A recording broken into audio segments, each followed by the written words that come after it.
Assalamualaikum warahmatullahi wabarakatuh. Hello, my name is Maufironi. My ID number is T2019-6123.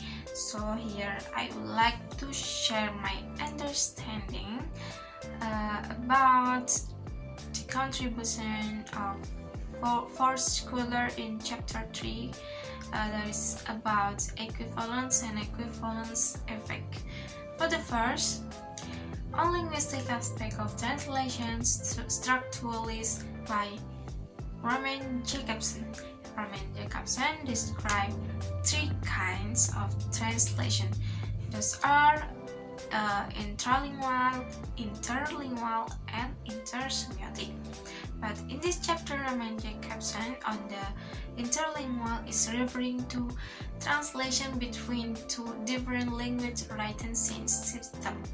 So, the contribution of Roman Jacobson was one of the most celebrated and influential linguists, and he developed a revolutionary new technique for the analysis of linguistic sound system, in effect founding the modern discipline of phonology.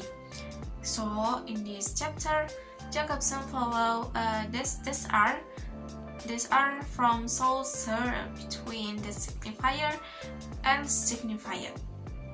Jacobson itself considered the theory problem of equivalence in meaning. He pointed out that there is ordinarily no full equivalence between unit, or equivalence is impossible in translation. After we talked about Roman Jacobson, let's move to the second scholar, that is from Nida and the Science of Translating. So, Nida's theory of translation developed from his own practical work. Nida's major contribution to Bible translation was the concept of functional equivalence. Instead of using literal translation, his idea was to incorporate native culture and idiom into the Bible story. And Nida itself described about functional definition of meaning, and Nida described the meaning is broken down into English meaning, referential meaning, and then the connotative meaning.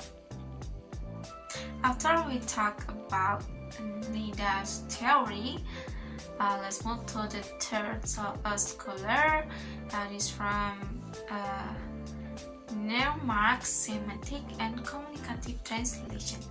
So the contribution of Peter Neumark took the lead in making translation an academic study in its own right. He developed translation theory in striking and sometimes controversial ways, describing the conversion of a text from one language to another as both a science and an art. For the last is from Werner Kohler. So the contribution from him is 7 important work to perfect the concept was carried out by Werner Kohler in Heidelberg, West Germany, and Bergen from Norway. The two can be distinguished as follows. The first is correspondence belong to the field of contrastive linguistics, which compares two language systems and contrasts similars and difference. Second is equality. On the other hand, related to good that are equivalent to a particular ST pair and context. The parameter is an saucer conditional. Color actually propose five frames for equivalence relation. The first is denotative based. This is based on extra linguistic factor. The second is connotative.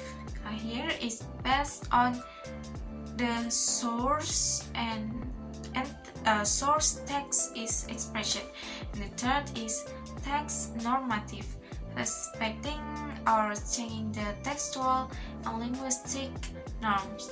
For the fourth is pragmatic, which aspect with respect to the receiver of the target text and the last is formal equivalence.